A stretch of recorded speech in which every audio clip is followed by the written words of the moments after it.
Hola amigos, bienvenidos. Hoy hablaremos sobre qué está pasando en Venezuela a partir del 28J. Todos sabemos que Venezuela está pasando por una crisis política en estos momentos. Pero para dar un poco más de contexto a la situación debemos remontarnos antes del 28 de julio, más específicamente al 17 de octubre del año 2023, y salir de Venezuela y situarnos en la pequeña isla de Barbados. ¿Qué sucedió allí? Básicamente que el gobierno y la oposición llegaron a un acuerdo donde celebrarían elecciones libres y justas. Sí, nada de elecciones donde se roban los votos o se persiguen candidatos. Como testigos y garantes habían representantes de Barbados, Rusia, Países Bajos, Noruega, Estados Unidos, México y Colombia. México y Colombia, sí, ambos que desde el principio han visto cómo le ha valido riata el acuerdo al gobierno y aún así le dan el beneficio de la duda a Maduro pidiendo las actas. En fin, sigamos. La primera gran miada del régimen a los acuerdos de Barbados es la inhabilitación de la líder opositora María Corina Machado para ser elegible a cualquier cargo público. Claro está, luego de que participara en las primarias de la oposición y demostrara que la gente se está uniendo bajo su liderazgo. Solo allí se dieron cuenta que lo mejor era no dejarla participar. Y para colmo tampoco dejaron que participara su mano derecha Corina Lloris. Y así siguieron, hasta que por fin el gobierno se dignó a aceptar a alguien, al señor Edmundo González. Se puede decir que el régimen le tuvo miedo a una mujer y prefirió enfrentar a un abuelo, con nulo apoyo popular y poco carisma. Porque la verdad hay que decirla, prácticamente nadie sabía quién era Edmundo antes de todo esto, ya que nunca necesitó del voto popular. Siguieron las arbitrariedades de parte del régimen durante la campaña electoral. Primero le prohibieron a María Corina tomar aviones en el territorio nacional. Y sí, así de insólito como suena, si quería recorrer el territorio nacional debía hacerlo por carretera. Pero no solo fue eso. Obstaculizaban las rutas de ciudad en ciudad para que tardase más en llegar y el cansancio se acumulara. Y cuando estaban en una ciudad muchas veces les cerraban las vías para llegar al punto de reunión acordado con anterioridad y les tocaba improvisar otro lugar donde dar su discurso. Censura en los medios de comunicación. No le dieron ni un espacio en los medios de comunicación tradicionales para llevar su mensaje al pueblo.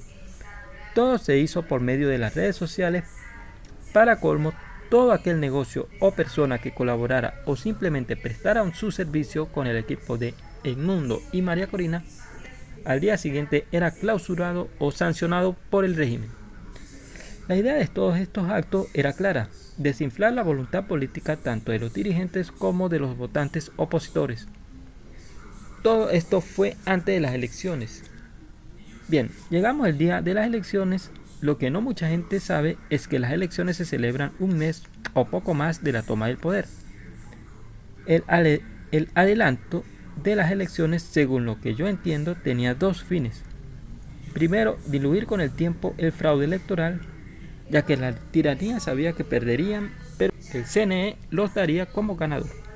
Lo que no sabían era que perderían por tanta diferencia, y menos aún que María Corina y sus colaboradores estarían tan bien organizados para subir las actas emitidas directamente de la máquina a internet, y mucho menos que su propia gente le hiciera llegar a la oposición actas con las que no se pudieron quedar, para que las publicaran porque no estaban de acuerdo con el fraude que el gobierno propinaba. Ahora mismo estamos en ese periodo, entre el robo de las elecciones y la toma del poder. Si este periodo fuera más corto, como debió ser, la comunidad internacional se veía obligada a actuar mientras los ánimos en Venezuela estaban en su punto. Mientras en Venezuela los ánimos se encenderían aún más al verlo cerca de la fecha de la toma del poder. Así que la lejanía entre las elecciones y la toma de poder es una jugada que le está saliendo como esperaba el régimen, ya que hoy en día la tensión sobre Venezuela no es la misma que en los primeros días del fraude. Y el régimen ha logrado amedrentar a la población. Esperemos que todo esto cambie cuando el 10 de enero esté mucho más cerca. Si bien hay que reconocer que los líderes de la oposición intentan por todos los medios que la comunidad internacional no pase la página con Venezuela, y así llegar lo suficientemente fortalecidos a la lucha de enero.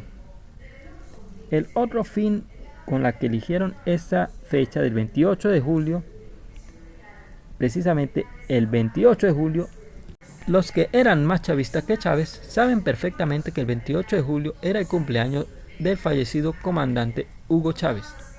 La intención de esto era invocar un sentimiento de lealtad, entre comillas, subrayado en negrita y en mayúscula, hacia su partido político, despertando la mera nostalgia. Esto sin duda se puede evaluar como una muestra más de la desesperación que tenían al buscar el apoyo popular. El 28 de julio la gente salió masivamente a votar. Como se esperaba, los resultados fueron contundentes. Nadie se aguantaba el desastre con el que llevaba el país Maduro, ni toleraban el discurso de odio y resentimiento con el que llevaba más de 20 años gobernando. Por supuesto, el régimen se inventa cualquier cosa para no dar los resultados, no sin antes dar como ganador a Maduro, con cifras totalmente inventadas y que en ningún momento han demostrado su veracidad. Mientras tanto, María Corina y su equipo, como sabían perfectamente a lo que se enfrentaban, hacían lo suyo, que era precisamente recolectar las actas directamente de las máquinas de votación y subirlas a internet para que todo el mundo pudiera verlas, y así tener la prueba irrefutable de lo que decidió el pueblo ese día. En los días posteriores se vinieron las protestas con sus respectivas reprimendas en todo el país.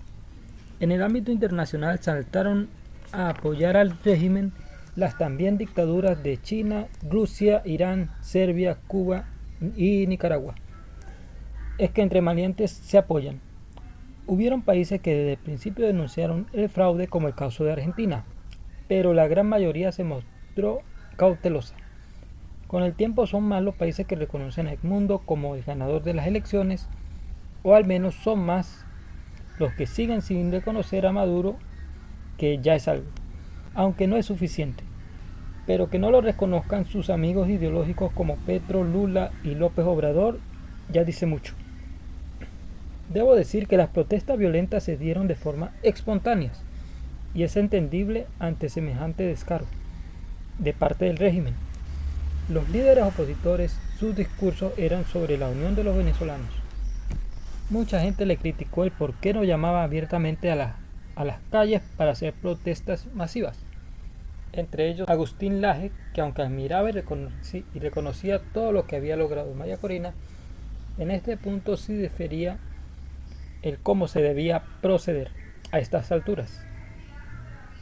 Bien, pienso que si el régimen llega al otro año, muy seguramente a María Corina le toque jugar esta última carta de llamar a protestas masivas en todo el país.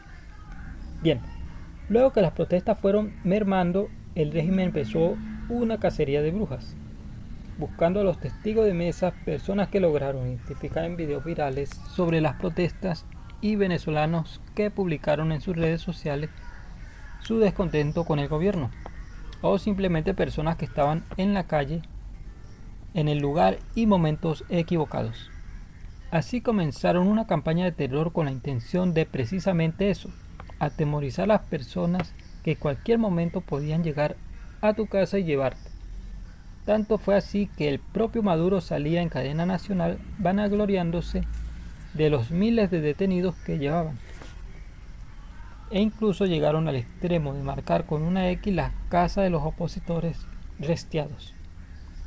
Como ya sabrán muchos, el régimen refleja en otros lo que ellos son o lo que ellos hacen.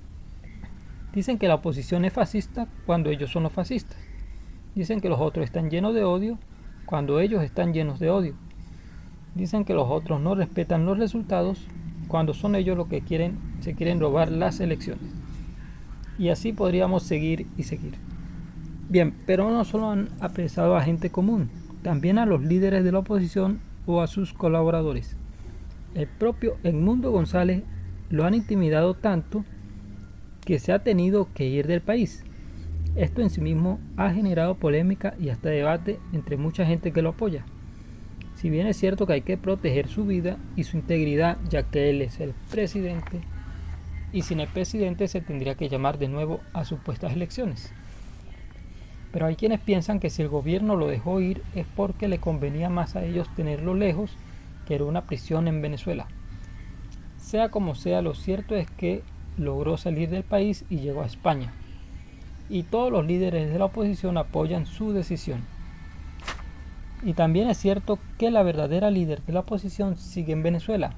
El mayor logro que tiene María Corina hasta ahora es que le ha tumbado la máscara al régimen. Y no es poca cosa. Antes del 28 de julio aún se podían pasar como democráticos. Pero hoy en día todos saben que de demócratas no tienen nada. Tanto así que los líderes políticos de su misma ideología política han empezado a desvincularse de su mala imagen, como es el caso del presidente Boric en Chile, e incluso ha hecho dudar a la izquierda colombiana, mexicana y brasileña, ya que muy seguramente, si fuera por Petro, López Obrador y Lula, ellos lo quisieran apoyar en lo personal, pero no quieren arriesgarse a que una cosa así les haga perder credibilidad a sus partidos políticos en sus propios países. Así que intentan mantenerse neutrales.